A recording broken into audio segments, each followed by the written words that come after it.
orgánica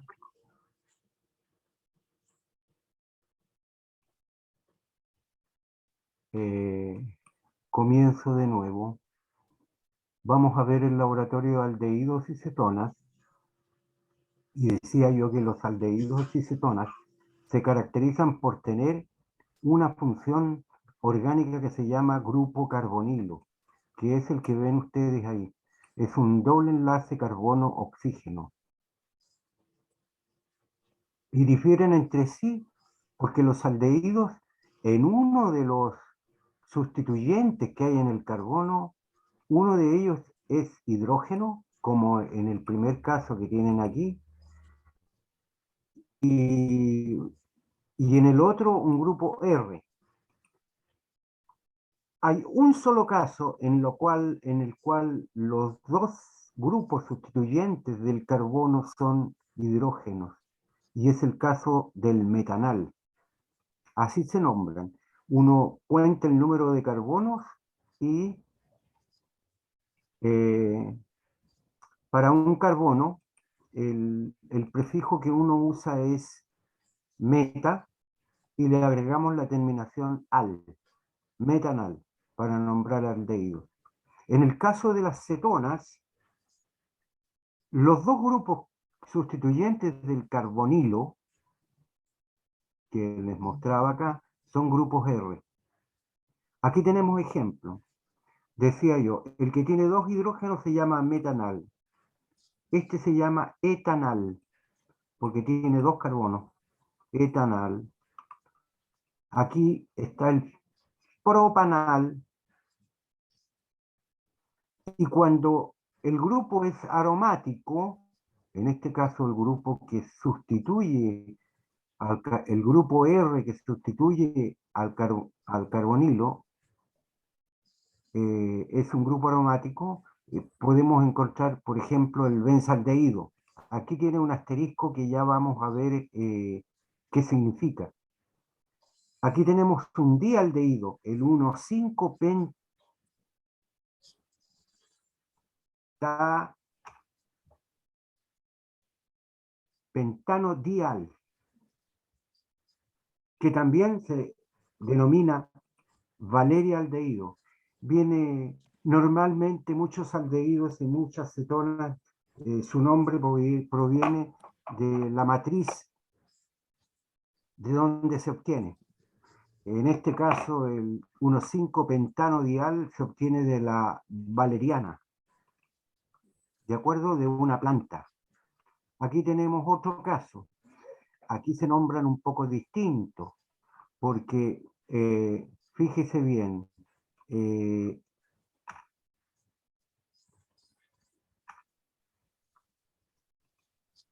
a ver, lo voy a cambiar un poco de tamaño porque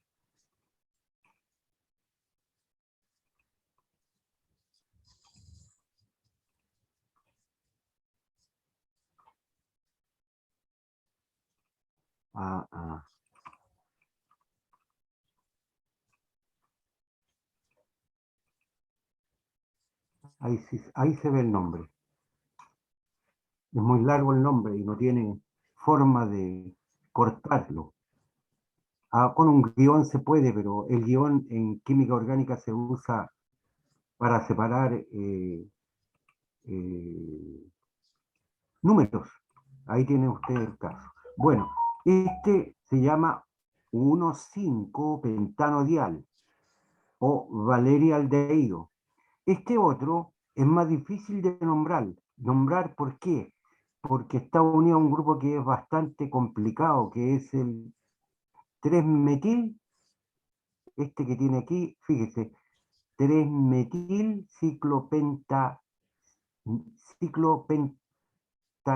ciclopentilo, ciclopentilo. Pero para poder nombrar el grupo aldehído hay que utilizar el sufijo carbaldehído. Por lo tanto, este aldehído que ustedes tienen acá es el 3-metil ciclopentano carbaldehído. La palabra carbaldehído se utiliza para nombrar el grupo aldehído. Esa es la mayor dificultad. En el caso de la acetona, fíjese bien, la forma más simple de nombrar los aldehídos es anteponiendo el sufijo que indica el número de carbonos seguido de la terminación al. Aquí, en el caso de la acetona, uno utiliza el prefijo que indique el número de carbonos con terminación ona. Por ejemplo, en este caso, que ustedes ven acá, este sería la 2-propanona, que comercialmente es llamada acetona. ¿Y qué es la que utiliza las damas normalmente para limpiarse las uñas, los barnices de las uñas? Aquí tenemos al lado la 1, 2, 3, 4. Tiene 4 carbonos en la 2-butanona. ¿Por qué 2? Porque el grupo carbonilo está en posición 2. Aquí a continuación tenemos otra acetona. Fíjese, la metilciclohexanona. Si no estuviera este grupo metilo que está acá, en posición 4, el compuesto se llamaría ciclohexanona. Pero como tiene un metilo en posición 4, se llama 4-metilciclohexanona. Acá al lado tienen la 3-hexanona. ¿Por qué 3? Porque el carbono está en posición 1, 2, 3. Tome nota que la cadena más larga se enumera por el extremo por donde el número posicional del grupo cetona quede con el número más bajo. Porque si ustedes numeran por acá 1, 2, 3, quedaría en posición 4. Y por este lado queda en 1, 2, 3. Acá ustedes tienen una diona. Fíjense, esta es la 2,4 pentanodiona. También se llama acetilacetona. Eh, y acá tienen una combinación. Tienen aquí un grupo cetona y aquí tienen un grupo ácido carboxílico. ¿Se fijan? Este grupo ácido carboxílico tiene, los vamos a ver en la próxima clase, tienen un OH como sustituyente del grupo carbonilo. Por eso es ácido carboxílico. Les va a quedar más claro la relación de la acetona con los ácidos carboxílicos en el próximo laboratorio. Aquí hay un asterisco. ¿Qué significa el asterisco? El asterisco significa que esos son nombres sistemáticos. Es decir, a este compuesto que se llama benzaldehído, al sistema en conjunto se le llamó benzaldehído, a este, benzaldehído. A este sistema en conjunto se le llama acetilacetona. Y a este otro sistema que está acá, que es una acetona mezclada con una función ácido carboxílico, se le llama ácido pirúvico, que ustedes lo deben conocer. El ácido pirúvico es el primer producto que se forma antes de la entrada al ciclo de Krebs de la degradación de la glucosa. Eso los que estudian biología lo van a aprender posteriormente. El ácido pirúvico, que si le quito el protón, ese que está ahí, se llama piruvato.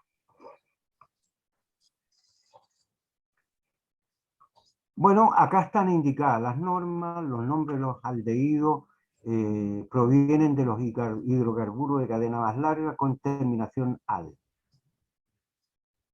Y para no confundirlo con los alcoholes que terminan en ol, se escriben de esta manera, fíjese bien, CHO. Se escribe primero el hidrógeno y después el oxígeno. porque si yo escribo primero el oxígeno y después el hidrógeno, puedo confundirlo con un alcohol. Ahora, las cetonas se nombran de manera similar, ya les decía yo, indicando con un número posicional la posición del grupo cetona, y si está combinada con grupos funcionales que son más importantes, como es este caso de acá, aquí yo lo nombré como ácido propanoico, como derivado del ácido propanoico, normalmente se utiliza la palabra oxo para indicar la posición del grupo cetona.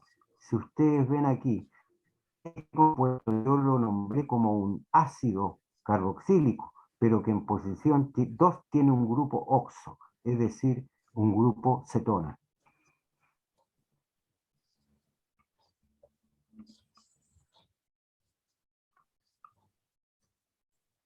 Ahora, si en algún compuesto en particular hay repetido grupos funcionales como el aldehído o la cetona, siempre hay que dejarlos indicados con los prefijos di, tri, tetra, etc. Ya veíamos un caso, en este caso que está acá, veíamos que este se llama 1,5 pentano dial. Dial, se fija, tiene aldehído aquí y tiene aldehído acá. Es un dialdehído. Y en el caso de este otro de acá es una dicetona, 2,4 pentano diona. ¿Ya? Aquí hay algunos otros ejemplos de aldehídos o cetonas eh, más complejas. Por ejemplo, la 2,3,4, fíjese, 2, 3, 4, tiene 3 grupos metilos como sustituyente y es derivada del 1, 2, 3, 4, 5, 6, 7, heptanal. ¿Por qué lleva terminación al? Porque es un aldehído. Acá tenemos el 3-oxohexanal. Esta es una mezcla de aldehído por esta parte y de cetona por esta otra. Se le da preferencia para nombrarlo al grupo aldehído, porque el grupo aldehído es un grupo que va siempre al final de una cadena. Entonces, el grupo aldehído, el carbono del grupo carbonilo, de un aldehído, yo inmediatamente lo considero como carbono 1. 1, 2, 3. En posición 3 hay un grupo oxo, que es, como lo decía anteriormente, una acetona. 3-oxohexanal. Y este otro de acá es el, fíjese, 2-oxo-ciclohexano carbaldehído. Aquí, como el aldehído es sustituyente de este grupo, de este anillo ciclohexano, yo lo tengo que denominar o nombrar como carbaldehído. De manera que este compuesto se llama 2-oxo, porque en posición 2 tiene un grupo cetona, ciclohexano, que sería este ciclo de 6 miembros, carbaldehído. Y eso es debido a que el grupo aldehído es un grupo terminal. Ahora, aquí hay una explicación adicional sobre el asterisco que veían ustedes antes. Muchos aldehídos y cetonas tienen nombres sistemáticos.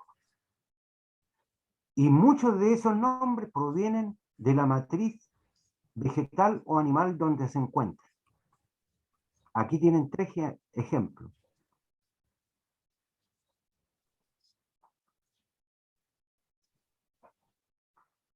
A ver, no, son 2 nomás. Este se llama 3-metilbutanal. 1, 2, 3-metilbutanal. Con ese no tenemos problema. Este es el 4-etil, 4-etil benzaldehído, pero recuerden que el benzaldehído, que lo teníamos por acá arriba, tiene nombre sistemático. al sistema se le llama benzaldehído. Aquí tienen la fenilmetilcetona. Fenil, este se llama fenil. Aquí hay un grupo metil. Cetona, pero su nombre sistemático es acetofenona. Y la difenilcetona, que es la que está acá, normalmente uno la llama benzofenona.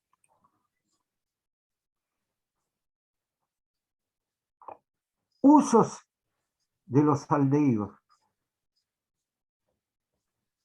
El metanal o formaldehído, que también se llama formaldehído, el metanal, este que veíamos acá, que fue el primero, también se llama formaldehído.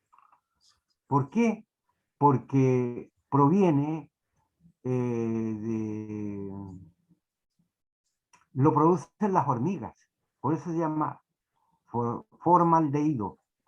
Las hormigas, ustedes saben que si alguna vez les ha caído alguna a la boca, son picantes, y es porque tienen formaldehído o metanal.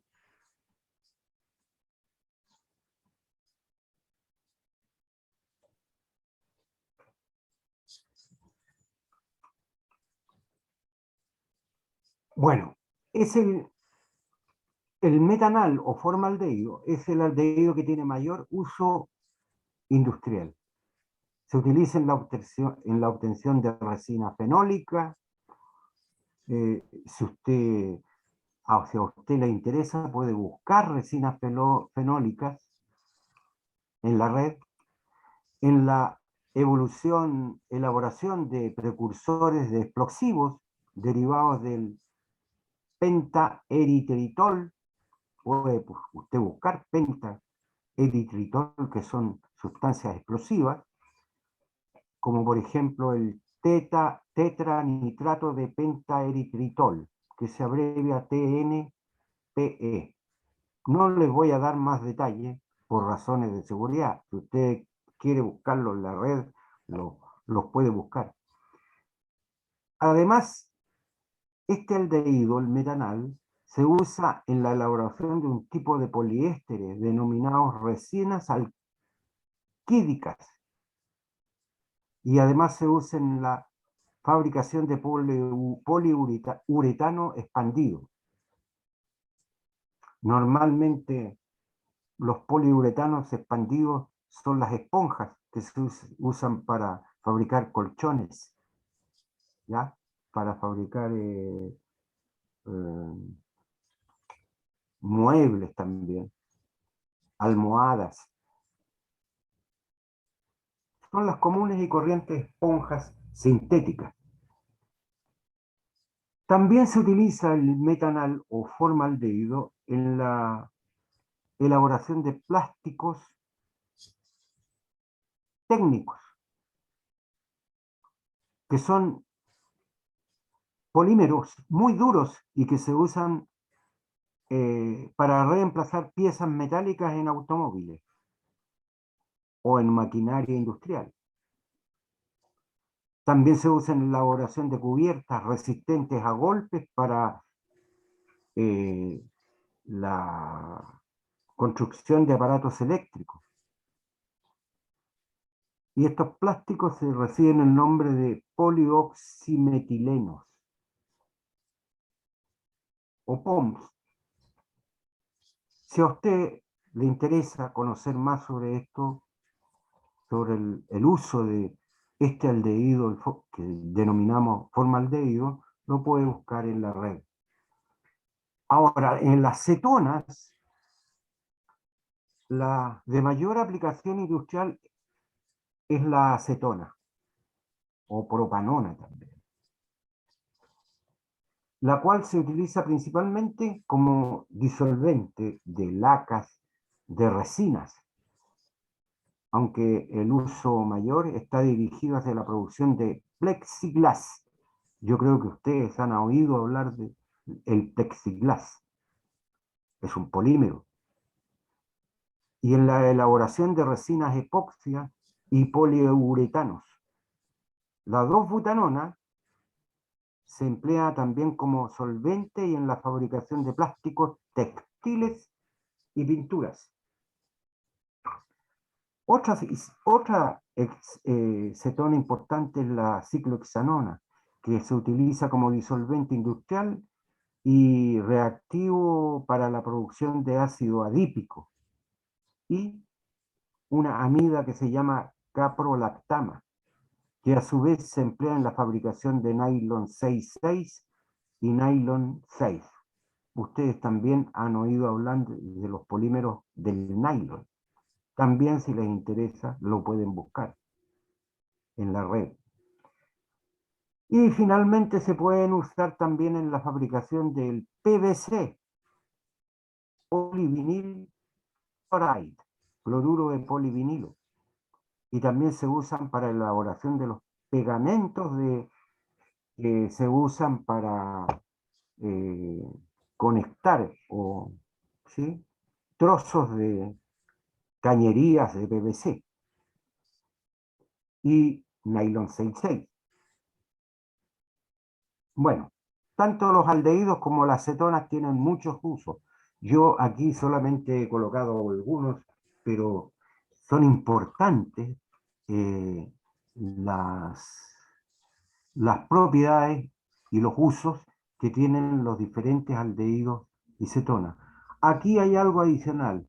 Muchos aldehídos y cetonas forman parte de los aromas naturales de flores y frutos.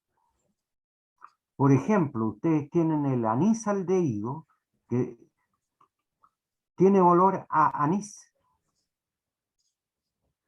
La vainillina, que tiene olor a vainilla. Y el cinamaldehído, que tiene olor a canela.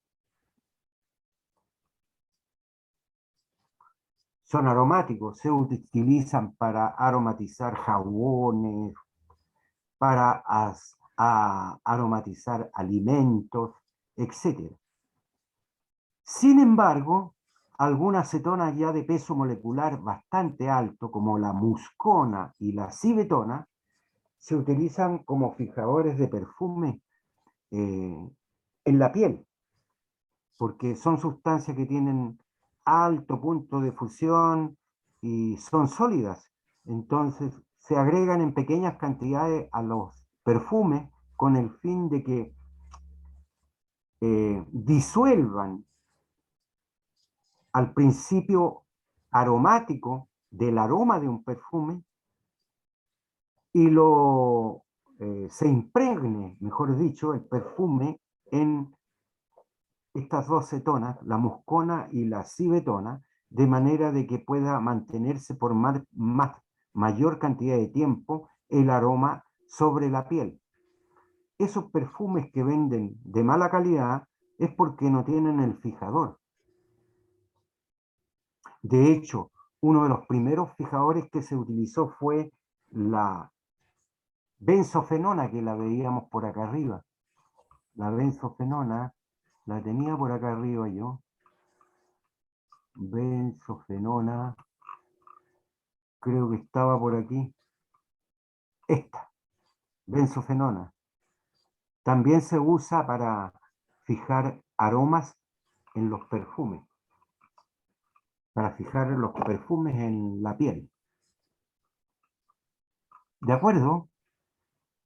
En consecuencia, aquellos perfumes de mala calidad que uno se echa un perfume y a la media hora no le queda nada de perfume, es porque no tienen el fijador,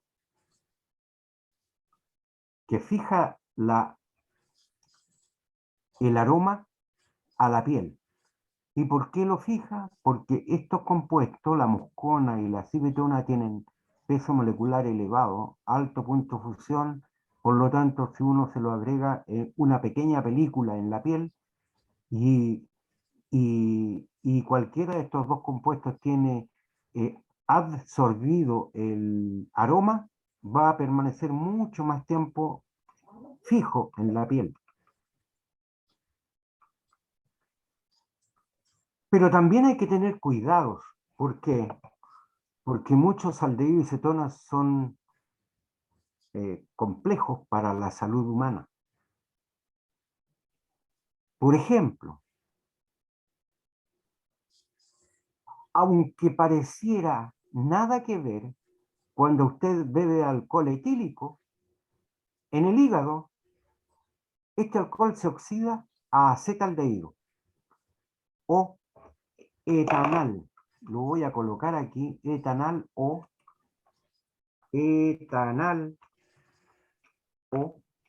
acetaldehído.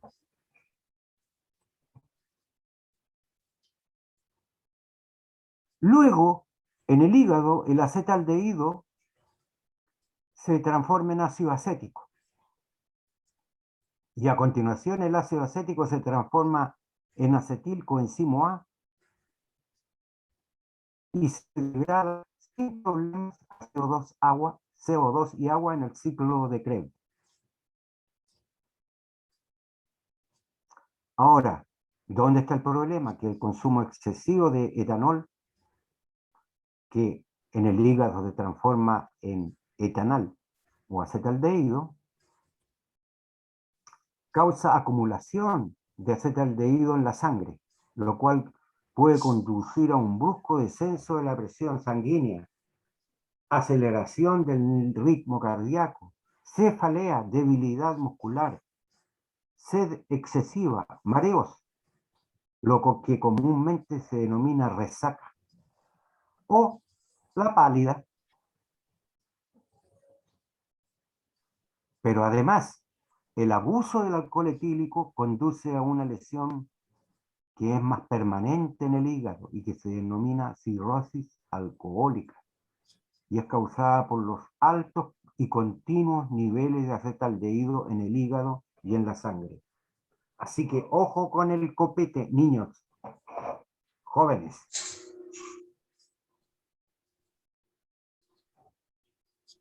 Está bien beber un poco, pero nunca tanto.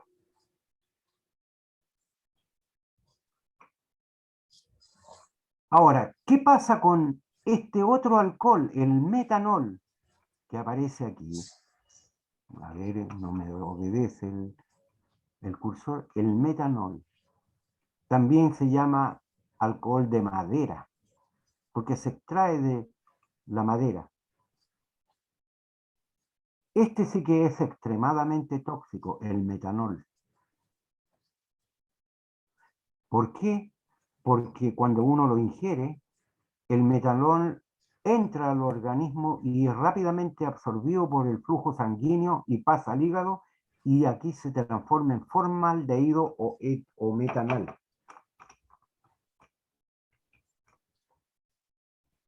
El formaldehído es un compuesto muy reactivo que destruye el poder catalítico de muchas enzimas, causando endurecimiento del tejido hepático. ¿Sí? Por esta razón, se utiliza el formaldehído para conservar órganos, fetos, cadáveres, etcétera, etcétera. Además, cuando se ingiere metanol, ¿ya? Es decir, bueno, el metanol está siempre presente en las bebidas alcohólicas, sobre todo aquellas de mala calidad, en los aguardientes, por ejemplo. Tienen mucha cantidad de metanol. Cuando se fabrican piscos, normalmente hay una doble destilación. La segunda se realiza con el objeto de eliminar el metanol y bajarlo a niveles mínimos en la bebida, en el pisco. Pero siempre queda. Por lo tanto, la combinación de o beber alcoholes de mala clase, no solamente están consumiendo etanol, sino que también están consumiendo metanol. Y este caballero es muy tóxico, el metanol, porque en el hígado se transforma en formaldehído y metanol. Cuando se ingiere metanol en grandes cantidades, y no tan grandes, digamos 14 grados, 10 grados, 5 grados, pero depende de la cantidad que se beba, puede generar ceguera temporal, incluso permanente, causada por un daño severo del nervio óptico producido por el formaldehído. ¿Por qué? Porque este caballero destruye muchos enzimas.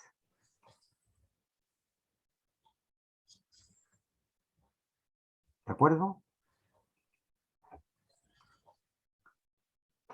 Veamos cuáles son las propiedades. ¿Alguna pregunta antes de continuar?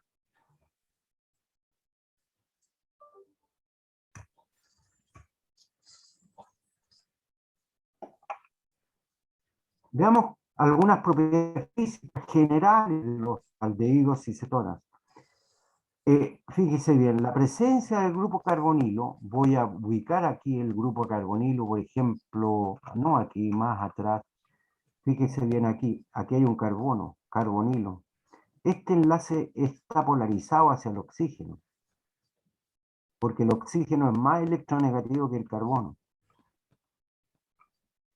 Entonces, por esa razón, los aldehídos y las cetonas sean compuestos de naturaleza polar, pero la polaridad disminuye a medida que aumenta la masa molecular del aldehído o cetona, y también aumenta si la ramificación que sustituye, que, que se encuentran sustituyendo al grupo carbonilo, en este caso, por ejemplo, esta de aquí o esta de acá, en la cetona, esta de aquí o esta de acá, crecen, se hacen más grandes, ¿ya? Si son muy grandes, tienen muchos números de un número de carbonos más o menos grande, la polaridad también disminuye. Ahora, en general, los compuestos de este tipo con hasta 3 átomos de carbono son solubles en agua, porque pueden formar puentes de hidrógeno con ellas. Pero la mayoría de ellos son solubles en una gran variedad de solventes orgánicos. En agua, mientras más grande sea la molécula o mientras más grandes sean sus ramificaciones, disminuyen la polaridad, se hacen menos solubles en agua y se hacen más solubles en solventes orgánicos. Veamos algunas propiedades químicas de aldehído y cetona.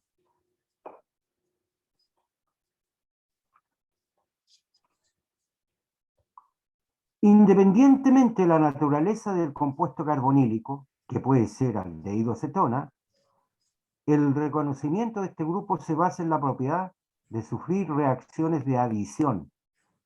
Adición. Ya vamos a ver lo que es una adición. Algunas de ellas seguidas de una reacción de sustitución y reacciones de condensación. Además, en particular, los aldehídos, a diferencia de las cetonas, pueden sufrir reacciones de oxidación y las metilcetonas, fíjese, esta es una metilcetona, dan positiva la reacción denominada reacción del yodo formo. Vamos a ver reacciones de adición de tipo electrofílica. Recuerde que electrófilo es una especie química que tiene deficiencia de electrones. Y nucleófilo es una especie química que tiene eh, afinidad por los núcleos. Veamos, ¿cuáles son ellas? Fíjese bien. Yo aquí tengo un compuesto carbonílico donde el R1 y el R2 pueden ser grupos alquilo, o puede ser un hidrógeno en el caso de los aldehídos. Si yo lo trato con un reactivo XY, que está anotado acá, ¿y cuáles pueden ser esos reactivos XY? Pueden ser todos estos que están aquí.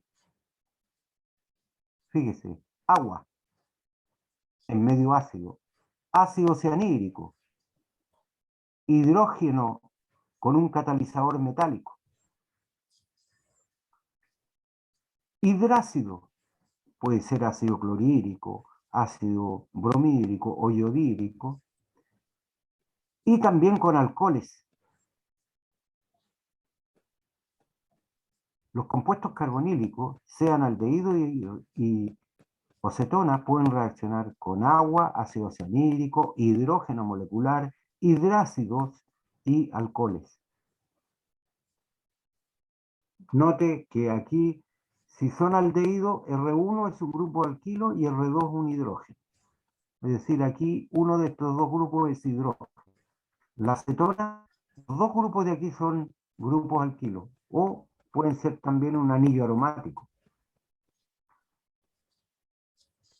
Esto H+ es un catalizador de tipo ácido. ¿Ya? Ahora, la hidrogenación con hidrógeno molecular normalmente se realiza con un catalizador metálico que puede ser platino, paladio, níquel incluso, mezclado muchas veces con un poquito de carbono. Paladio carbono, platino carbono, incluso puede ser níquel. Ejemplos de estas reacciones, por ejemplo, tienen aquí ustedes el butanal. Con agua se produce un diol. Veamos lo que se produce. Aquí se puede ver. Fíjese bien, porque aquí está escrito el mecanismo. El par de electrones del grupo carbonilo ataca a ese X que está ahí, que según lo que está, ve usted acá, tiene una densidad de carga positiva. Por eso que se llama adición electrofílica. Y ese par de electrones se mueve al átomo I.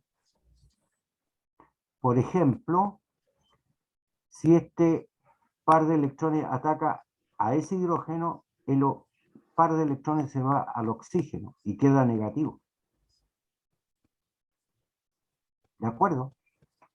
Pues bien, aquí tenemos el X unido al grupo carbonilo. Fíjese bien que esto quedó con un par de electrones ahora, pero tiene carga positiva. Ahora, esto tiene una estructura resonante que ya la deben haber visto en las clases de cátedra, en donde la carga positiva se desplaza a este carbono de acá, por movimiento de ese par de electrones al oxígeno. De este modo, el oxígeno vuelve a quedar con sus 4 electrones o 2 pares de electrones no compartidos y queda una carga positiva acá.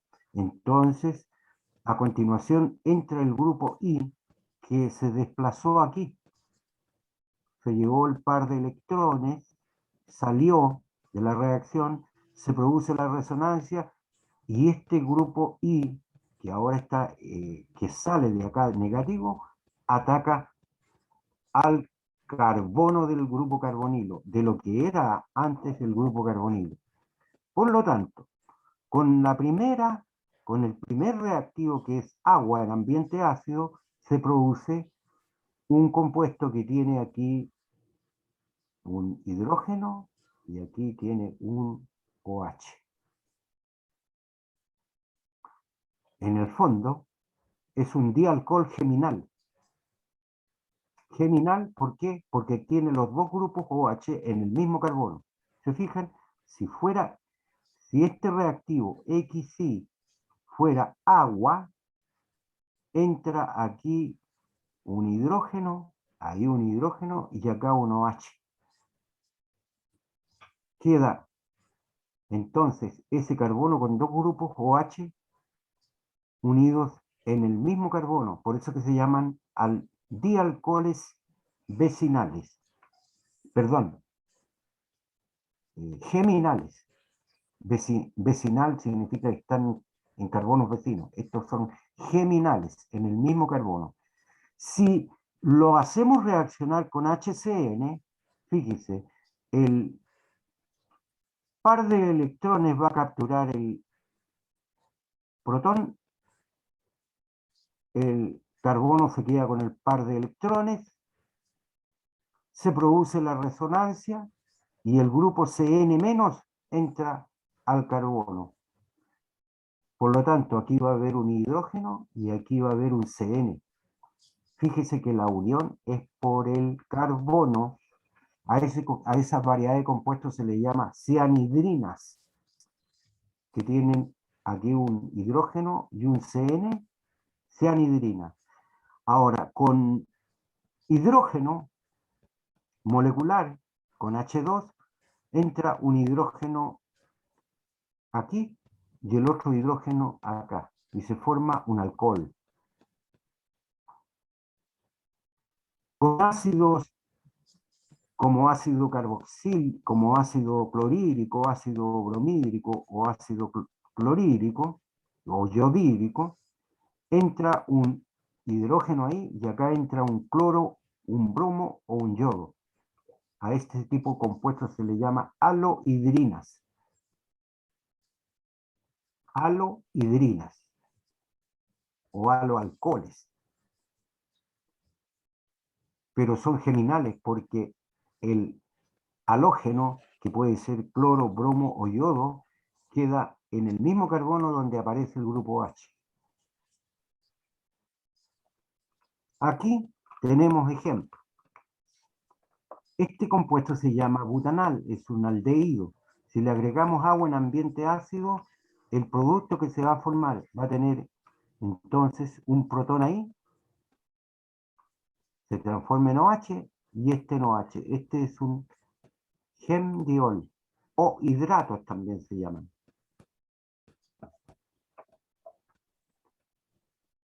Tenemos otro ejemplo. Una acetona con agua en ambiente ácido. Entra el protón, entra ahí en el oxígeno que había originalmente en la acetona y en el carbono de acá entra el OH. Esto es una, fíjese, 3,3-hexanodiol.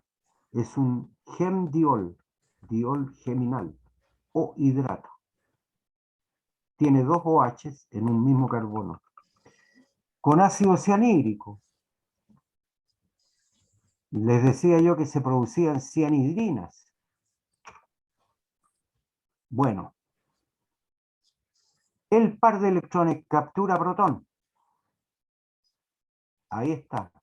Se produce la resonancia, este carbono queda positivo y como este enlace que hay aquí pasó al carbono, por lo tanto lo que entra a este carbono es un Cn-, y a este compuesto que se forma se le llama cianhidrina.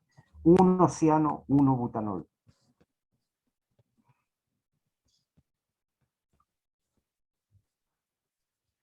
Tres hexanonas con ácido cianhídrico. Fíjense, entra aquí un hidrógeno y el grupo Cn entra acá. Evidentemente que aquí no está indicado el mecanismo. ¿Dónde está indicado el mecanismo? Aquí. Ataque al grupo X. Y el grupo X normalmente es hidrógeno. El par de electrones que hay entre X y Y se va al átomo Y y sale como Y negativo. Se forma este intermedio que por resonancia se transforma en este, y es a este el que ataca el grupo que salió acá. Aquí, en estas reacciones que yo le he demostrado hasta ahora, solamente uno ve el producto que se forma, un gemdiol o hidrato, y en este caso una cianhidrina. Con hidrógeno molecular, estas reacciones hay que hacerlas con algún catalizador, que puede ser platino-carbono, paladio-carbono, puede ser platino solo, platino solito o paladio solito,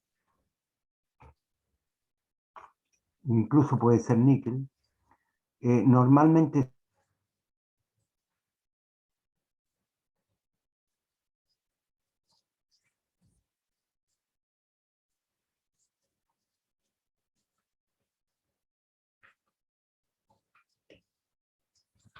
alcohol primario. Y en el caso de las cetonas, entra un hidrógeno aquí y otro acá y se produce un alcohol secundario. ¿De acuerdo?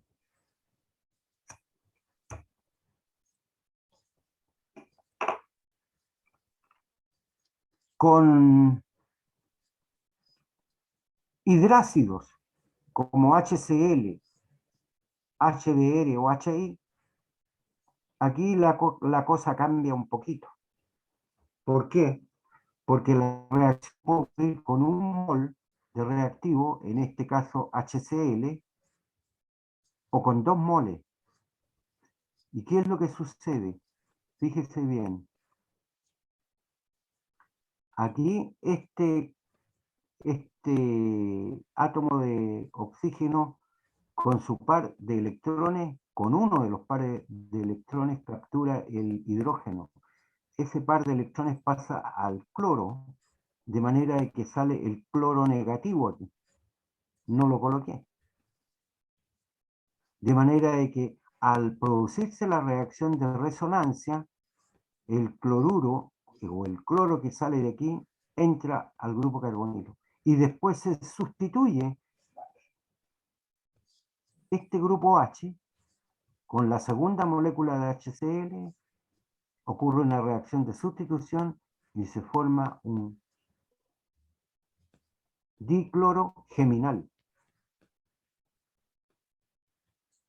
y se libera agua. Ahora fíjese bien, estas reacciones, las que vimos anteriormente, esta reacción es reversible con agua. Con HCN es irreversible, la flecha va en una sola dirección. Con hidrógeno y platino o catalizador metálico también es irreversible, pero con HCl, fíjense, yo puedo formar el haloalcohol geminal o puedo formar el diclorogeminal en este caso. Pero estas reacciones son de equilibrio, son reversibles. Yo puedo, manipulando la reacción, puedo recuperar este reactivo o también puedo recuperar este otro. Pero normalmente estos productos son poco estables. Existen solamente en solución. Con HBr, ¿qué formaríamos? Con una molécula HBr podríamos formar el haloalcohol geminal, en este caso el halógeno es bromo, y si hago la reacción en exceso de HBr, con lo que termino es con el dibromuro geminal. Y lo mismo sucede con el HI. Aquí hay dos ejemplos, con HCl y con HBr. Pero con HI ocurre exactamente lo mismo. Una reacción de adición y una de sustitución. ¿Por qué sustitución? Fíjese bien, adición hasta aquí porque yo a esto le adiciono hidrógeno y cloro. Hidrógeno y cloro. Y esta es una sustitución porque estoy sustituyendo ese grupo OH por un cloro. ¿Lo ven?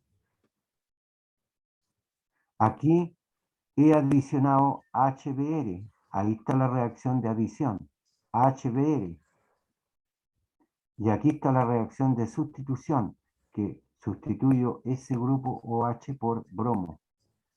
Evidentemente que sale agua. ¿Por qué? Porque ese hidrógeno de ahí se une con el agua, con un par de electrones del oxígeno, ataque acá, sale como agua y enseguida entra el bromo o bromuro. Algo similar ocurre con las reacciones con los alcoholes. También ocurre una reacción de adición y una de sustitución. Fíjese bien, yo tengo metanol aquí con butanal. Este oxígeno captura un protón, ¿de acuerdo?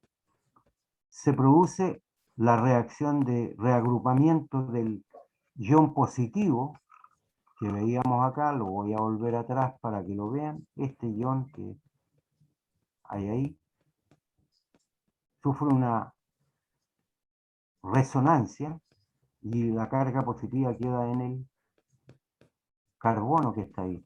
Entonces, lo que sucede con alcoholes es que entra el hidrógeno ahí y el OCH3 acá. Y posteriormente, si esto está en exceso de metanol, va a ocurrir la sustitución, donde ese oxígeno captura protón, sale como molécula de agua y deja espacio para que le entre el grupo OCH3 en esa posición.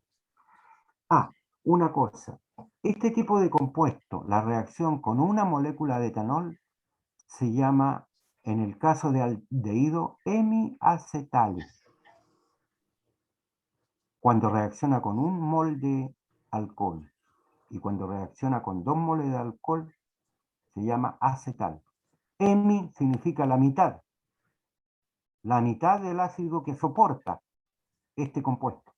Puede reaccionar con un mol o con 2 moles. Con 2 moles. Este es el hemiacetal, este es el acetal. Y con una acetona, algo similar, pero al producto se le llama hemicetal. Se le quita la A, esa A que está ahí, no está acá, hemicetal, porque reaccionó con una molécula de alcohol, en este caso etanol. Y cuando reacciona con las dos, se llama cetal, desaparece la A de acá. Eso significa que los aldehídos reaccionan con alcoholes para formar hemiacetales o acetales. Y las cetonas reaccionan con alcohol para formar hemicetales o cetales.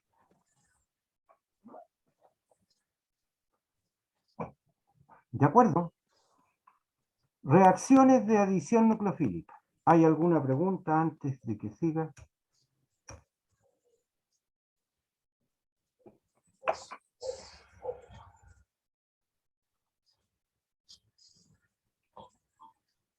Una reacción adicional típica de aldehído y cetona es la reacción de Grignard, que utiliza lo que se denomina el reactivo de Grignard. Y fíjese bien que es un grupo R unido a magnesio y a un halógeno. RMGX, se llama reactivo de Grignard. Y fíjese en una cosa, el carbono tiene electronegatividad 2,5 y el magnesio tiene electronegatividad alrededor de 1. O sea, el carbono que está unido al magnesio es mucho más, es mucho más electronegativo que el magnesio. Por lo tanto, este enlace está desplazado hacia el carbono. Por lo tanto, este reactivo se comporta como nucleófilo. Entonces, cuando se comporta como un nucleófilo, el reactivo de Grignard, ese par de electrones que pertenece más al grupo R que al magnesio, ataca directamente al carbonilo. Se desplaza ese par de electrones hacia el oxígeno, que queda negativo, porque queda con 3 pares de electrones sin compartir, está negativo. Porque fíjese bien, tiene 2, 4, 6 electrones alrededor, más el que comparte con el carbono son 7, y debiera tener 6 el oxígeno. Por eso que está negativo. Entonces, el oxígeno negativo se queda unido al MgX, que está positivo, porque perdió el R. El R se llevó ese par de electrones. y lo enlazó al carbono. Por lo tanto, para recuperar un compuesto orgánico, yo tengo que agregar un poquito de agua y desplazo ese ion que se descompone en magnesio más 2 más X menos y aparece un alcohol. Esa es la famosa reacción. Es muy común en la literatura, las reacciones de Grignard son muy útiles. Esta reacción la dan tanto aldehídos como cetonas. Aquí tenemos un ejemplo, o dos ejemplos. Tenemos el benzaldehído, que es este, con bromuro de propil magnesio. 1, 2, 3. Este es el propil magnesio, bromuro de propil magnesio. ¿Dónde entra el grupo propilo? Entra justo en el carbono. Está en colores. ¿Ah?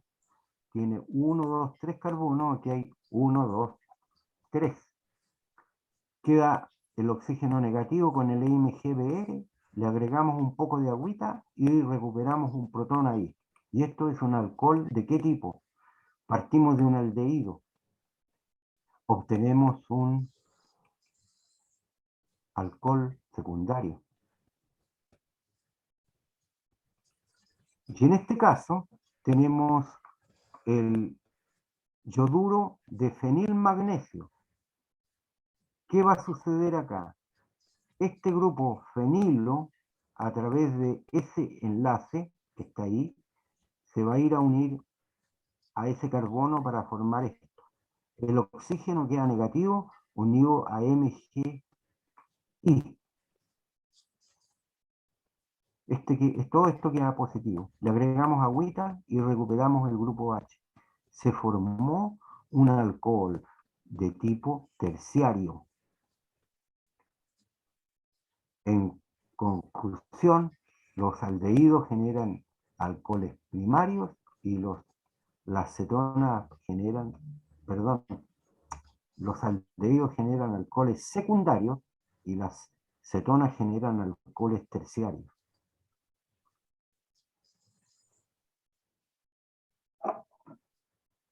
¿Alguna pregunta?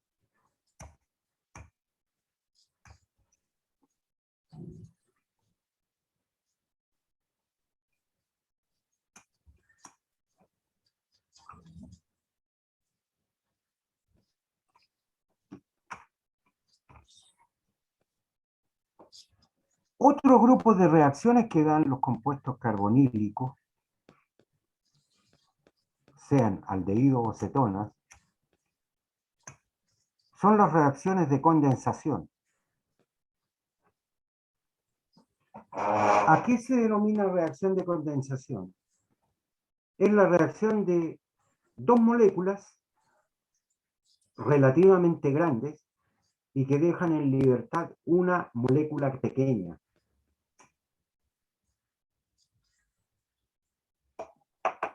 En este caso, fíjese bien, cuando yo hago reaccionar un aldehído o cetona, esto puede ser un aldehído o una cetona, con un reactivo que tenga un grupo NH2 unido a un R, lo que sucede es que se forma un doble enlace carbono con nitrógeno, ahí lo tienen ustedes, carbono con nitrógeno, y liberan una molécula pequeña, que en este caso es agua. Ahora, a este tipo de compuestos se le llama bases de Schiff. ¿De acuerdo? Y estos compuestos que tienen un R unido a un NH2 pueden ser, fíjese bien, aminas. Hidracina, están anotados en color azulito. Basta que tengan un NH2 para que esta reacción ocurra. La fenilhidracina, ahí está el NH2. La paranitrofenilhidracina, ahí está el NH2. La 2,4-dinitro fenilhidracina. Ahí está el NH2. Y la semicarbazida, fíjese bien, NH2 está ahí. Pero fíjese que esta tiene un NH2 acá, pero el que reacciona es ese. ¿Qué va a suceder entonces? Se va a formar un doble enlace carbono-nitrógeno y se libera agua. Ejemplo. Ciclohexanona con 2,4-dinitrofenilhidracina, se une ese carbono, este nitrógeno, con ese carbono por doble enlace. Y sale agua. Si yo tomo el benzaldehído y le agrego semicarbazida, les decía yo que es el NH2 que reacciona, este nitrógeno forma doble enlace con ese carbono y se libera agua. Es decir, el oxígeno, el efecto neto es que el oxígeno se une con esos dos hidrógenos, ¿ya? Están anotados en colores acá. ¿De dónde sale el agua? Ese oxígeno con los dos hidrógenos, ¿ya? Y aquí se forma el doble enlace nitrógeno, de ese nitrógeno con ese carbono. 3-metil-2-butalona con hidroxilamina. ¿Qué va a suceder? Ese oxígeno se va con los dos hidrógenos y ese nitrógeno se une al carbono y forma un doble enlace. Por eso que se llama reacción de condensación, porque dos moléculas más o menos grandes reaccionan entre sí, forman un doble enlace, carbono-nitrógeno, y liberan una molécula pequeña como el agua. Acá tenemos otros dos ejemplos. La hidracina. Uno de los dos NH2 reacciona. Puede reaccionar ese o ese.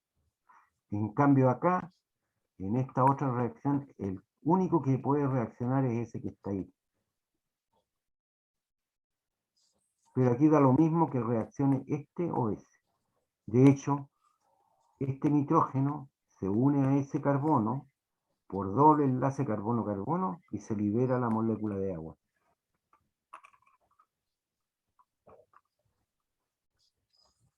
Ciclopentano carboxaldehído con aminociclopentano. Esos dos hidrógenos se unen al oxígeno y se forma agua. Y el nitrógeno se une con el carbono a través de un doble enlace. Lo que hay que tener cuidado es que uno no pierda la estructura de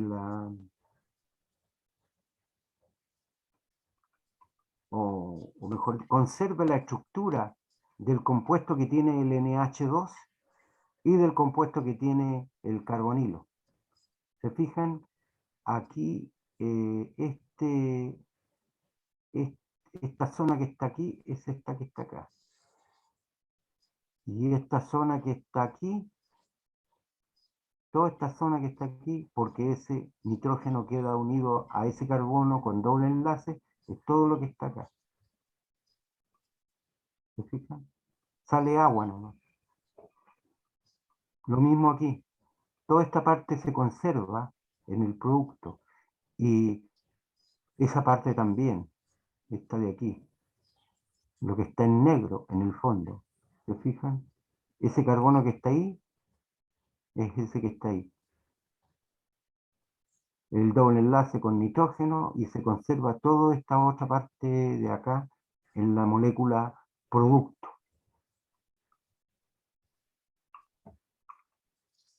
Vamos a ver ahora las reacciones que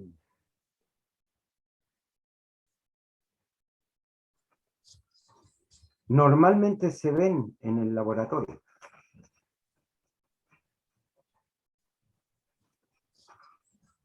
para reconocer aldehídos y cetonas.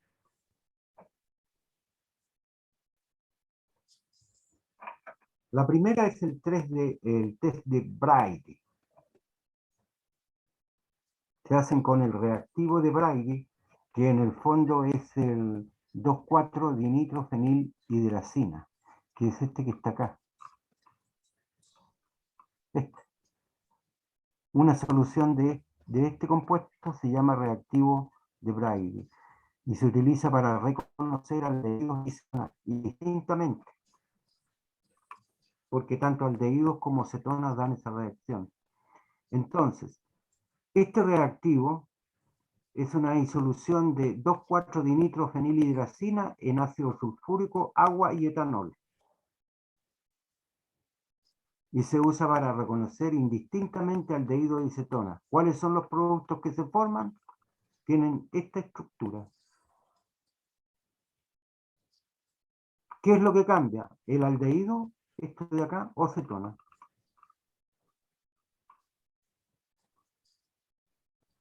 ¿Cómo se procede? Sobre 5 tubos de ensayo se agregan 2 ml del reactivo de Brady y a continuación se agrega separadamente o por separado en el mismo orden 5 a 10 gotas de butiraldehído o butanal, benzaldehído, acetofenona, acetona. Y se observa lo que ocurre.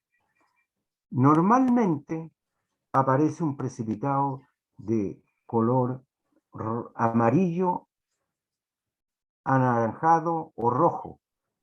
Normalmente es más anaranjado que rojo y que amarillo. Y es insoluble. Por lo tanto, si aparece ese precipitado, uno puede decir, estoy en presencia de un aldehído en presencia de una acetona. Uno de los dos. Ustedes para comprobar eso pueden ver este video que está aquí. ¿De acuerdo? Eso lo ven ustedes, para que vean cómo se reconocen los aldehídos y las cetonas.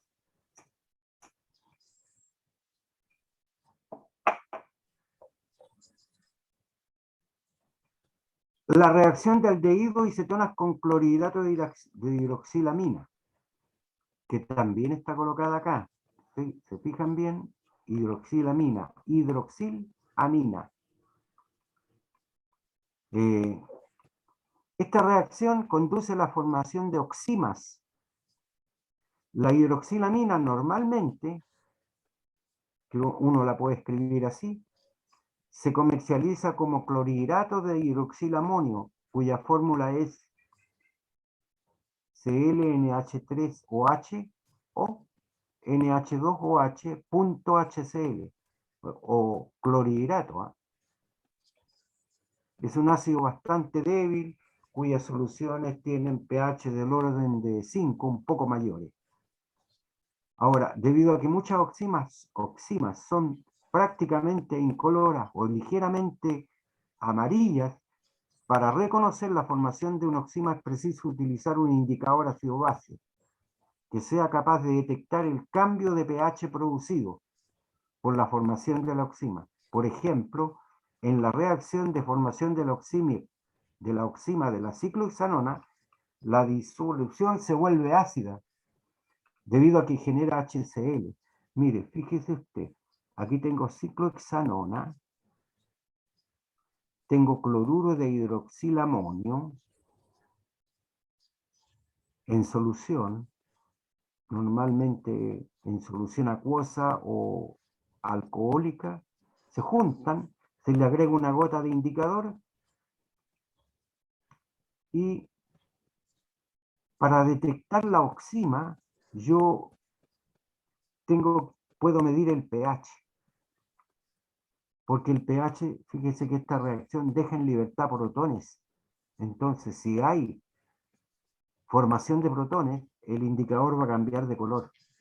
tal cual lo hace la fenolftaleína cuando uno hace un análisis, una valoración ácido-base. El indicador más adecuado para hacer detectar esto es el rojo Congo, que a pH 5,2 es de color rosado, y a pH menor que 3, porque la reacción como libera protones, el pH baja. El rojo Congo se coloca de color azul-violeta. De manera que la aparición de la coloración azul-violeta es la evidencia de que se formó la oxima y que estamos en presencia de un aldehído o una acetona. Estos dos reactivos, el reactivo de Brady o el cloruro de hidroxilamonio, son para detectar aldehídos o cetonas indistintamente. ¿Cómo se realiza este procedimiento? En un tubo de ensayo se agrega 1 ml de metanal o formaldehído. En un segundo tubo de ensayo se agrega 1 ml de 2-propanona. Y en un tercer tubo de ensayo se agregan 2 ml de solución de hidroxilamina pura. Ahora, a los tubos que contienen metanal, acetona, agregue también 2 ml de solución de hidroxilamina. Si no observa cambio de coloración, agregue unas gotas de rojo Congo. Si hay presencia de aldehído o de cetona, el color rojo del rojo Congo se va a volver de color azul-violeta. Y para ello hay que visitar, para verificar esto, puede visitar el video que está acá. Ese videito.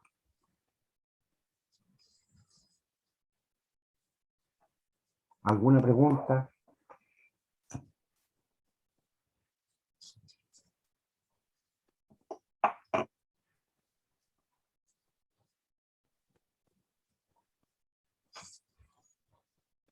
Reacciones de oxidación de aldehídos o cetonas.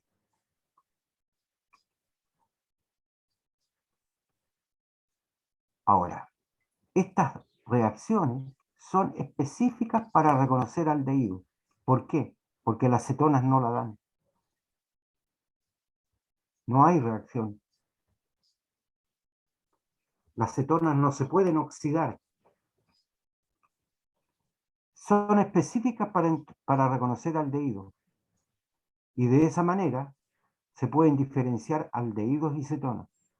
Por ejemplo, si usted tiene una serie de aldehídos y cetonas, le van a dar positiva la prueba de con hidroxilamina y con la reacción de Brady. Van a dar positiva esas dos reacciones. Pero si yo quiero saber qué hay en un determinado tubo, yo puedo usar el test de Bayer para saber en qué tubos hay aldehídos y en cuáles no hay aldehídos. Es decir, hay cetonas. ¿En qué consiste esta reacción? Esta reacción consiste en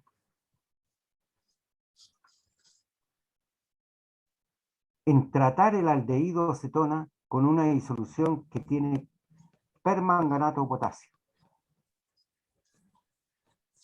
¿Ya? Pero hay que tener cuidado, porque estas reacciones no solamente ocurren con aldehídos, sino también con alquenos.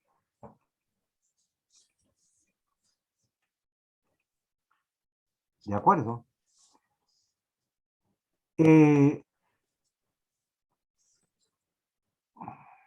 Y con cetona no ocurre a temperatura o en condiciones suaves de temperatura y acidez. Por eso que se puede diferenciar aldehído y cetona. Pero ojo, que esta reacción con KMNO4 la dan también los alquenos. ¿Ya? Pero los alquenos no dan la reacción con hidroxilamina, ni tampoco la reacción de Brady. No la dan.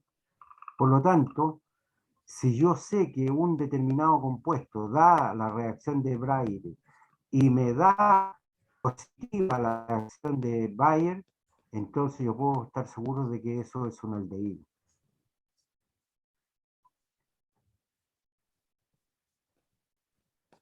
Eh,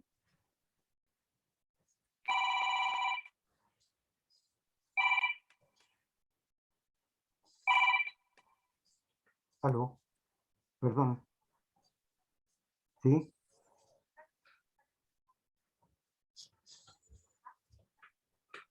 Bien.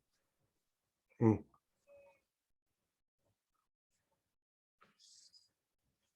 por la interrupción,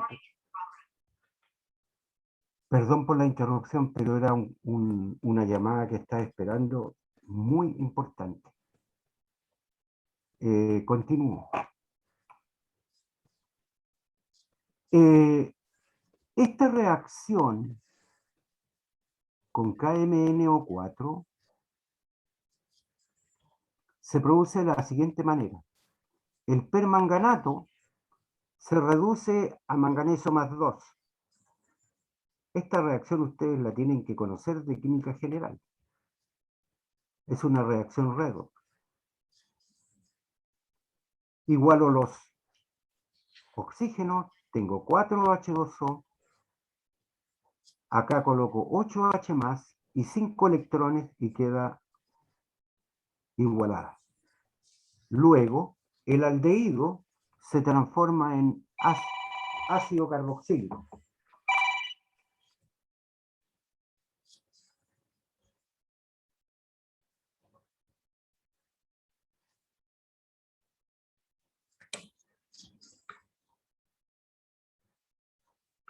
Perdón.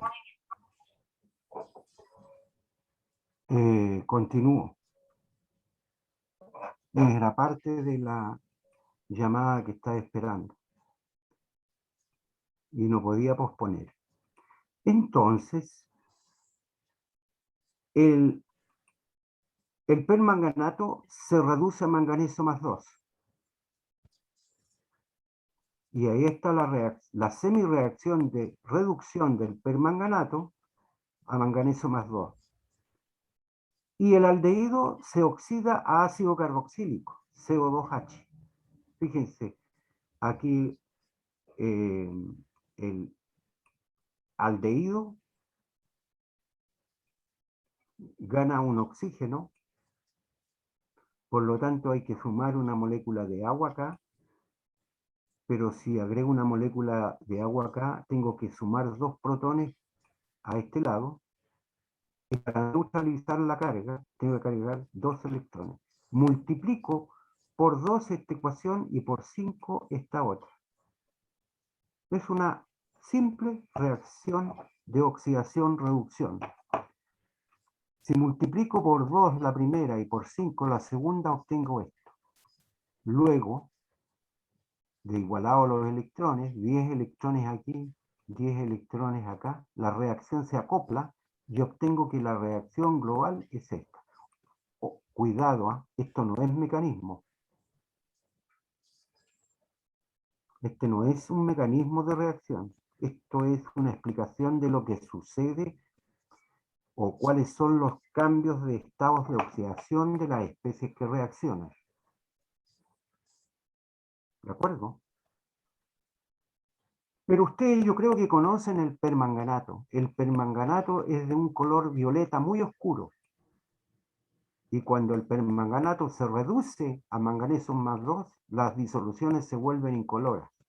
Por lo tanto, la evidencia de que hay reacción cuando el permanganato reacciona con un aldehído es la decoloración del violeta oscuro, y la solución se vuelve prácticamente incolora. Este proceso hay que hacerlo gotita a gotita.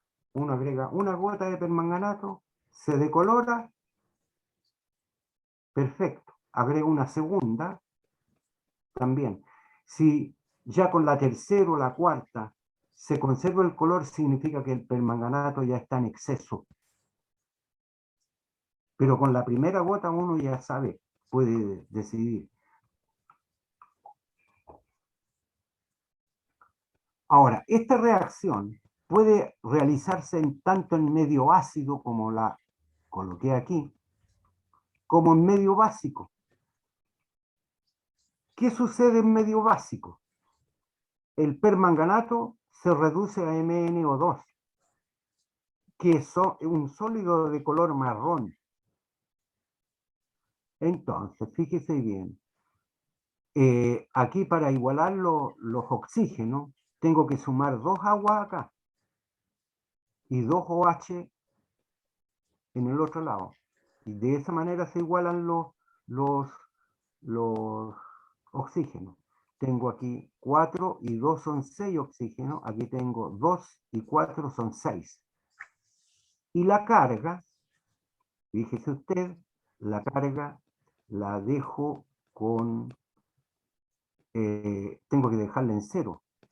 Fíjese, aquí hay una carga negativa, más 3 cargas negativas en total. A este lado de la ecuación son 4 cargas negativas, y a este otro lado hay también 4 cargas negativas, de los 4 OH. ¿Qué sucede con el aldehído? Al aldehído se transforma ahora no en ácido carboxílico, sino que el ácido carboxílico pierde ese protón de ahí, se transforma en ion carboxilato. Y para igualar los oxígenos, ahora tengo que colocar 3 OH aquí, más 1 son 4, aquí hay 2 oxígenos, tengo que sumar 2 aguas. Y para igualar la carga, aquí a este lado tengo 3 cargas negativas, aquí tengo una, y aquí tengo 2. Tengo 3 cargas negativas a este lado de la ecuación, y 3 cargas negativas a este otro lado de la ecuación.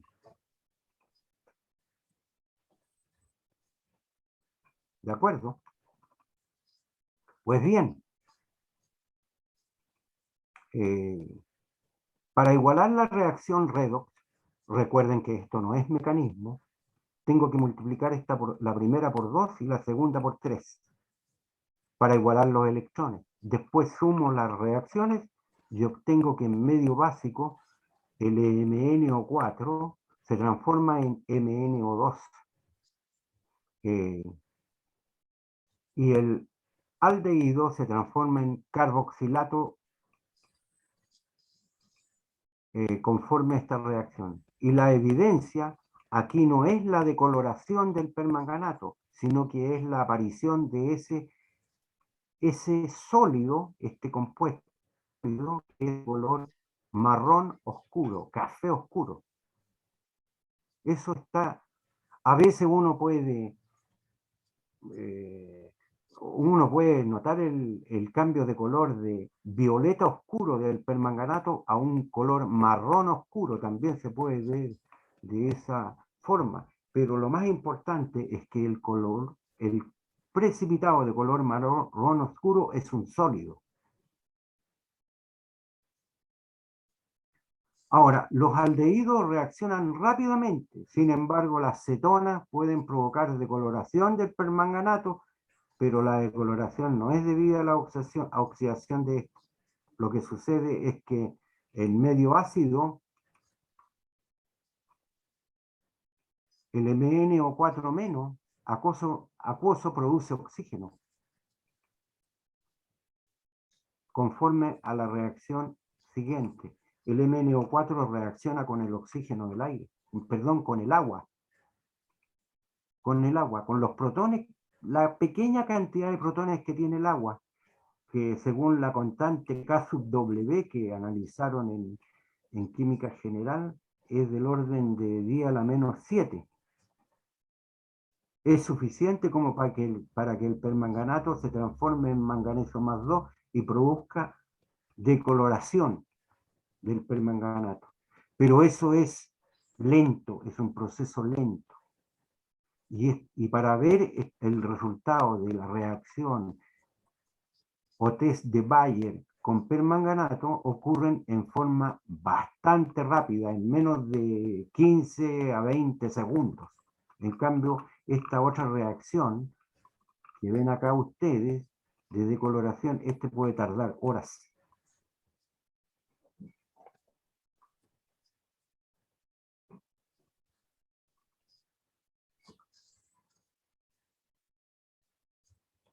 Aquí es aldehídos.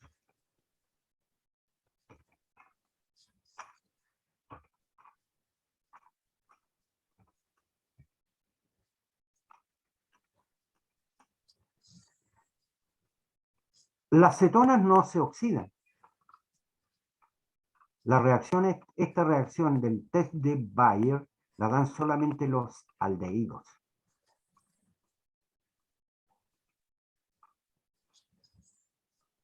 A veces esta reacción, cuando uno se descuida y deja la reacción mucho tiempo,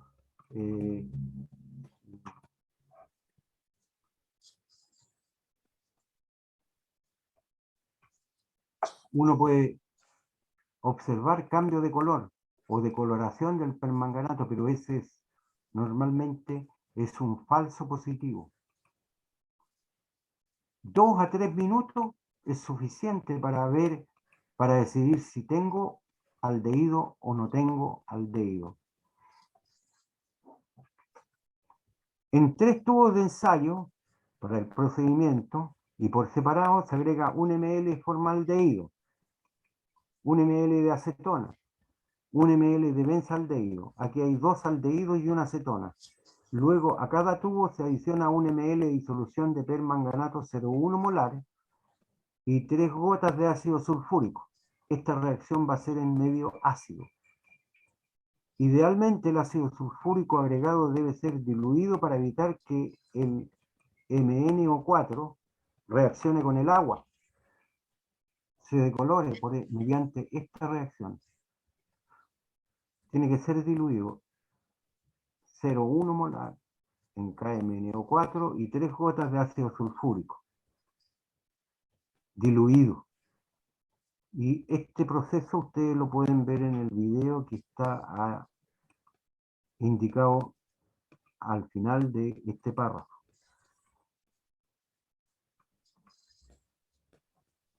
Hay otra reacción que se denomina reacción de Tollens.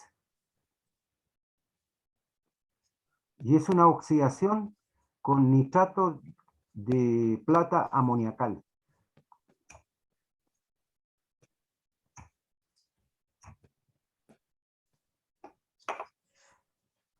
El nitrato de plata amoniacal, el principio activo que tiene es ese compuesto, AgNH3 dos veces positivo y el NO3 negativo. Este compuesto se llama nitrato de diamín plata 1. ¿Y qué sucede? Este reactivo oxida a los aldehídos a ácidos carboxílicos, igual que el permanganato. Y la plata se reduce a plata metálica. Ahora, la formación de plata metálica es utilizada como evidencia, porque la plata metálica, en el tubo de ensayo en donde se hace la reacción, forma un espejo de plata. Y de hecho, esta reacción se utiliza para fabricar espejos. Los espejos comunes y corrientes que usted tiene en la casa se fabrican haciendo reaccionar un aldehído con nitrato de plata amoniacal y forman el espejo de plata. Entonces, ¿qué es lo que sucede? Aquí tengo la reacción ajustada. Fíjese bien. El aldehído se transforma en ion carboxilato. Y la plata metálica, el ion diamín plata, 2, en presencia de hidróxido, forma el espejo de plata. La plata pasa de plata 1 a plata 0 y forma el espejo de plata. Aquí tengo otro ejemplo.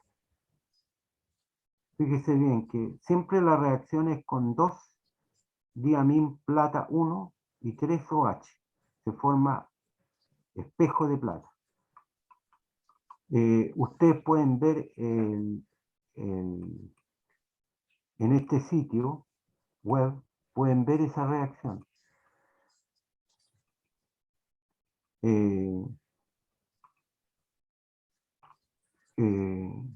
Cómo se realiza el procedimiento. En 4 tubos de ensayo, por separado, se agrega 1 ml de reactivo de Tollens. Recuerde que el reactivo de Tollens es una disolución del complejo de plata amoniacal en presencia de NaOH.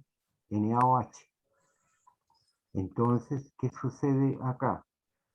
A continuación, una vez que tiene los reactivos de Tollens, la misma cantidad, 1 ml, a continuación al primero le agregan 1 ml de formaldehído, al segundo 1 ml de benzaldehído, al tercero 1 ml de acetofenona y al cuarto 1 ml de butilmetilcetona. Como esta reacción es para reconocer aldehído, el formaldehído y el benzaldehído deberían dar esta reacción. La acetofenona y la butilmetilacetona, la butilmetilcetona, no la debieran dar. Y uno puede calentar el tubo en caso de que no vea el espejo de plata.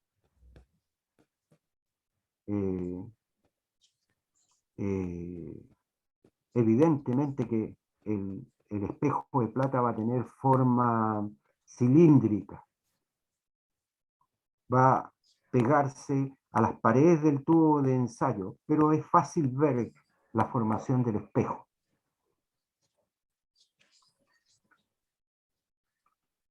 Esta es la reacción de Tollens. A continuación está la reacción de Fehling. Esta reacción también se utiliza para reconocer aldehídos alifáticos, incluyendo al formaldehído. El ensayo no es positivo para aldehídos aromáticos y para cetonas. Tienen que tener cuidado con esta información que está acá. Esta reacción es realizada para reconocer aldehídos alifáticos, incluyendo el formaldehído, pero no es positivo para aldehídos aromáticos y para todas las cetonas. Entonces, esta reacción me sirve a mí para decidir de qué tipo es el aldehído, si es aromático o si es alifático. ¿Por qué? Porque si un determinado aldehído me dio positiva la prueba de Tollens, yo podría querer saber si es aromático o si es alifático. Le hago la prueba de Fehling. La prueba de Fehling está compuesta de 2 soluciones. La Felin-A, que es una solución que contiene 3,5 gramos de sulfato de cobre en 100 ml de agua destilada. Y la de Felin-B, que es una solución que contiene 17,3 gramos de tartrato de sodio y potasio, que se llama sal de Seignet, y 0,3 gramos de NaOH en 50 ml de agua destilada. El ensayo consiste en agregar 1 ml de Felin A seguido de 1 ml de Felin B en un tubo de ensayo. Luego se agrega el aldehído o la acetona que se desea analizar. Uno debe usar una acetona para corroborar de que las cetonas no dan esta reacción. ¿Cuál es la reacción ocurrida? La pueden ver acá. El aldehído alifático reacciona con el cobre en presencia de ion hidróxido y aparece un precipitado de color rojo ladrillo que es Cu2O. Este es un sólido de color rojo ladrillo. Si aparece ese sólido, entonces eso me está indicando a mí que es un aldehído alifático. ¿De acuerdo? En consecuencia, si el compuesto es aldehído alifático solamente, o formaldehído, se formará el sólido de color rojo ladrillo, Cu2O. Y la aparición de esa coloración se usa como evidencia de la presencia de un aldehído alifático. Ahora, el rol que juega aquí el tartrato de sodio y potasio es permitir que el sulfato de cobre se mantenga siempre en solución.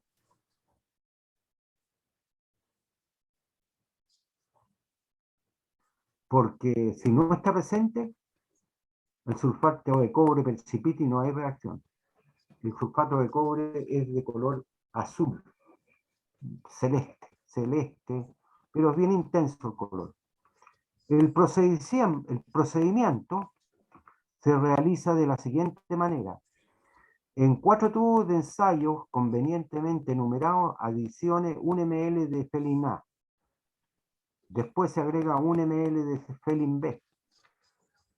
A continuación, al primer tubo se le agrega 2 a 3 gotas de formaldehído, al segundo 2 a 3 gotas de benzaldehído, al tercero 2 a 3 gotas de acetofenona y al cuarto 2 a 3 gotas de 2-butanona. Evidentemente que el único que puede dar reacción positiva aquí es el formaldehído, porque el benzaldehído, por ser aldehído aromático, no da esa reacción. Para terminar con esta reacción hay que calentar los 4 tubos a baño María, entre 85 a 90 grados de temperatura, durante unos 3 a 4 minutos, y hay que observar en cuál de ellos se forma el precipitado de color rojo ladrillo. En ese tubo donde se forma el precipitado de color rojo ladrillo, eso nos está indicando de que el aldehído que nosotros estamos analizando es un aldehído alifático. Y eso lo pueden observar ustedes en el sitio web que aparece ahí al final del párrafo, en este sitio web.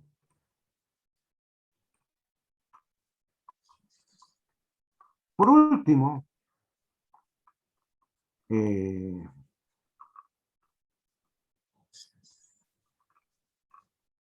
no, no es lo último todavía.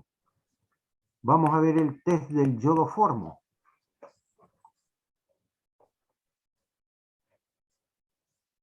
El test del yodoformo es un ensayo específico para detectar la presencia de metilcetonas. Es decir, cetonas que uno de sus sustituyentes es un grupo metilo. El resto ninguna da, ni los aldehídos, ni las cetonas. Perdón. Esta reacción es para reconocer a las metilcetonas, a cualquier cetona que tenga un grupo metilo unido al grupo carbonilo. ¿En qué consiste? En hacer reaccionar la metilcetona con yodo en presencia de hidróxido de sodio. ¿Y qué sucede? se forma CH3, que se denomina, este se llama yodoformo. ¿Y qué le pasa a la metilcetona? Se transforma en ácido carboxílico.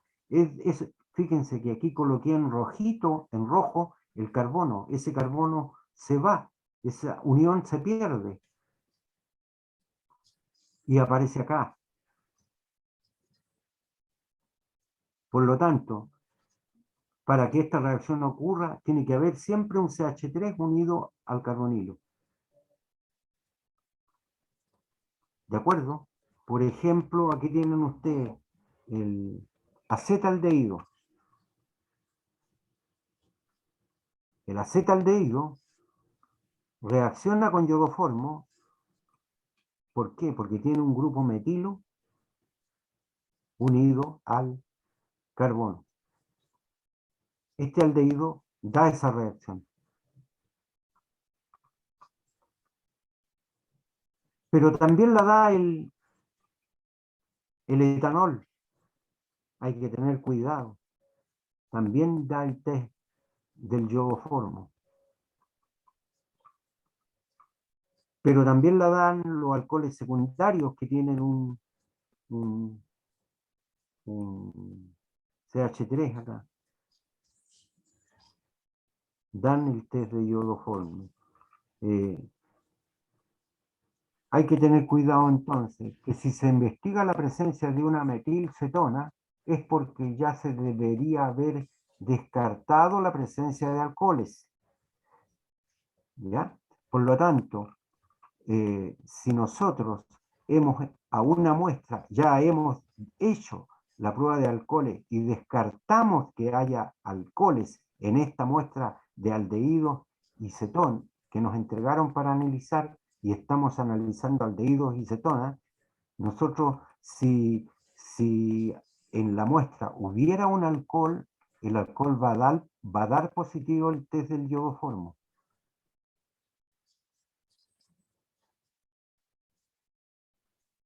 Y el formaldehído también.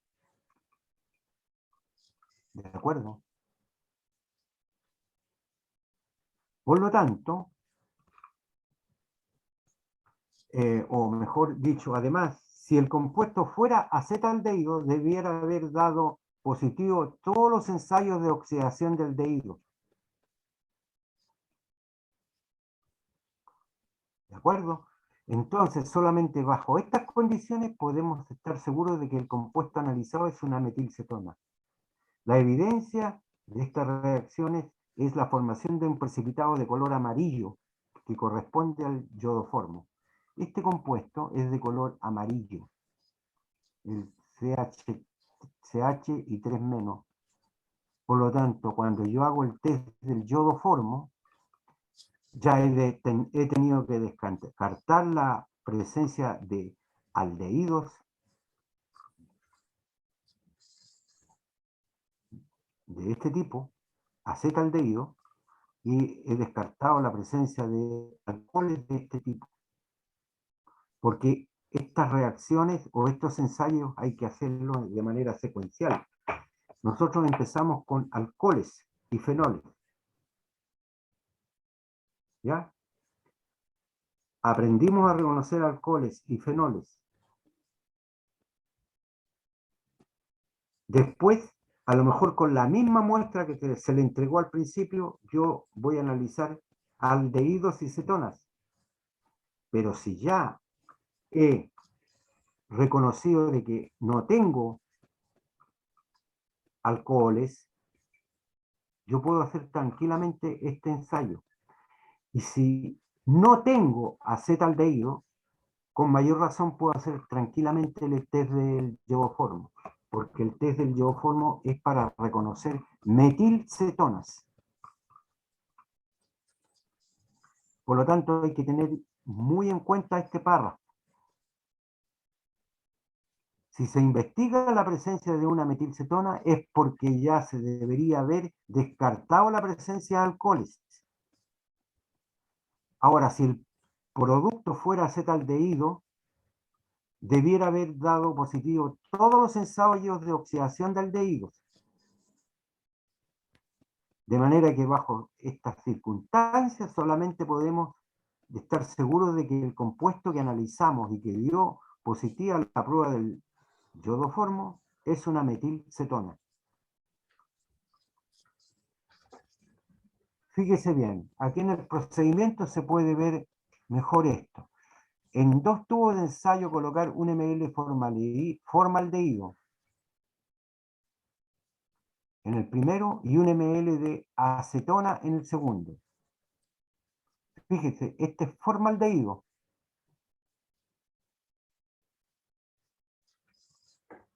Y 1 ml de acetona. La acetona tiene 2 grupos CH3 en el carbono del grupo carbonilo. Y el formaldehído, tiene 2 hidrógenos. Por lo tanto, el formaldehído no debiera dar esta reacción, pero sí la debiera dar la acetona. Luego se agrega una solución de 2 ml de yodo en agua, también llamado Lugol. El yodo en agua se llama Lugol. Y unos 2 mililitros de NaOH.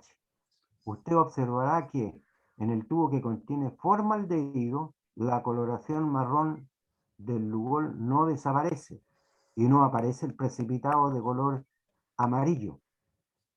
Mientras que en el que contiene la acetona, la solución se vuelve transparente y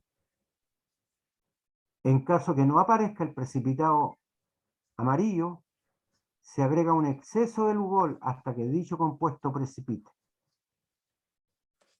¿Ya? Hay que tener cuidado porque muchas veces cuando yo tengo una metilcetona, agrego el Lugol o la solución de yodo en agua y el yodo, que es de color café oscuro en agua, se decolora. ¿De acuerdo? En caso de que no aparezca el yodoformo, que es un sólido de color amarillo, uno agrega un exceso de Lugol o solución de yodo. Esto lo pueden ver ustedes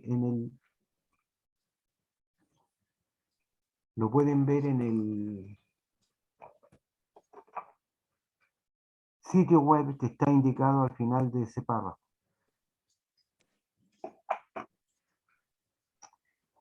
Finalmente,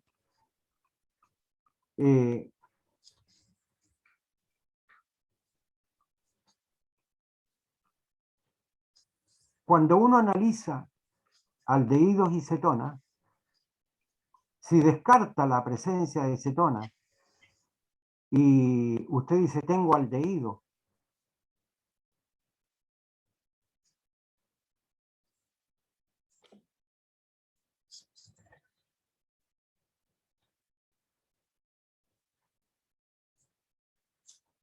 y de Braille la da positiva, la de hidroxilamina también la dio positiva las reacciones de oxidación con el test de Bayer, me dio positiva también la reacción con nitrato de plata amoniacal, la reacción de Fehling, que sirve para reconocer aldehído alifático, también la dio positiva. Entonces, yo tengo que siempre considerar, y me dio negativa la reacción del test de iodoformo. No es una acetona, sí, no es una acetona, digo yo. Entonces tengo que hacer un último ensayo para verificar si el aldehído que yo encontré en la solución o en la muestra es formaldehído,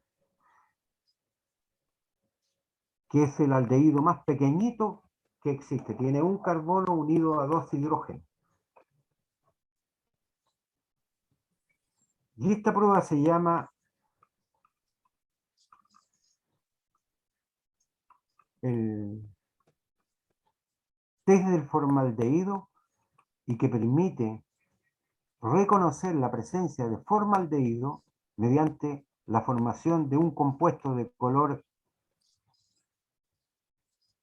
un sólido de color blanco que se llama urotropina. ¿Cómo se realiza esta reacción? A ver, la urotropina también se denomina hexametilén-tetraamina. Aquí está, la urotropina. Mire, fíjese en esos CH2 que hay ahí. 1, 2, 3, 4, 5, 6. Hexametilén tetraamina.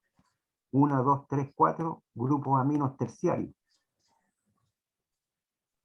Ahora, este compuesto posee una estructura de tipo jaula y es utilizado para la síntesis de otros compuestos químicos, tales como plásticos, fármacos, aditivos de goma, etc.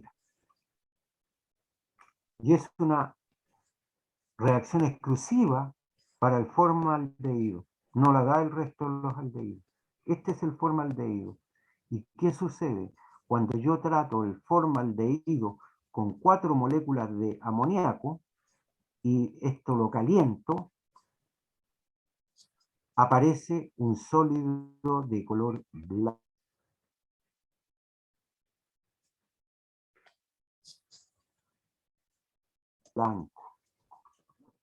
¿Cómo se hace esta reacción? En un vidrio de reloj se coloca alrededor de 2 a 3 ml de formaldehído e igual cantidad de hidróxido de amonio. Evapora sequedad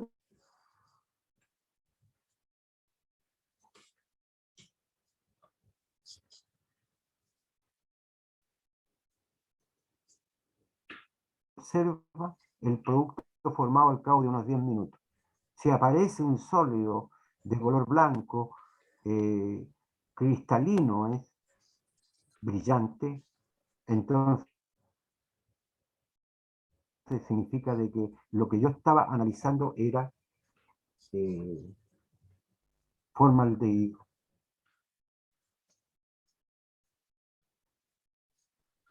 Finalmente aquí hay un cuestionario para que ustedes lo resuelvan. Escribir estructuras de moléculas de aldehídos y cetonas. Ustedes las pueden buscar, no hay problema que las busquen en la internet. Hay páginas que están bien especializadas o en un catálogo de alguna firma que venda reactivos químicos. Uno les puede colocar el nombre y les entrega la fórmula. Eso sí que muchas veces hay que colocarlas en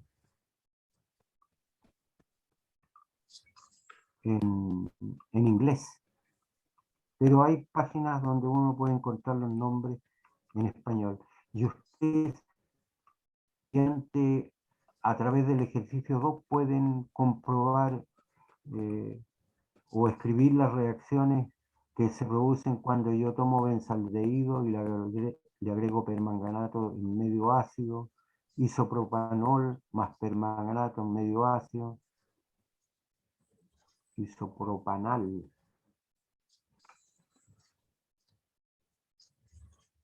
Acetaldehído más nitrato de plata en medio amoníacal.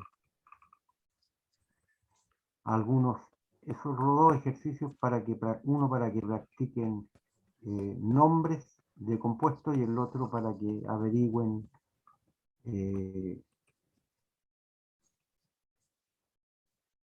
este isopropanol.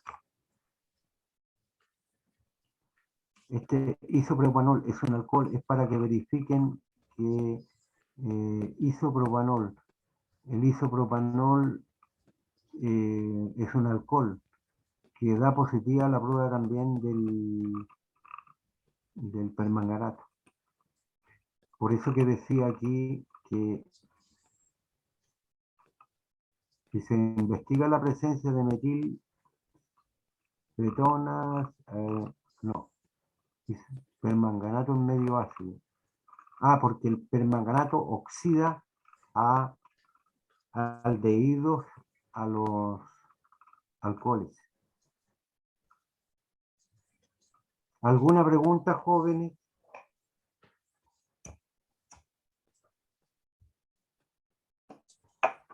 Ya, yo creo que estamos en...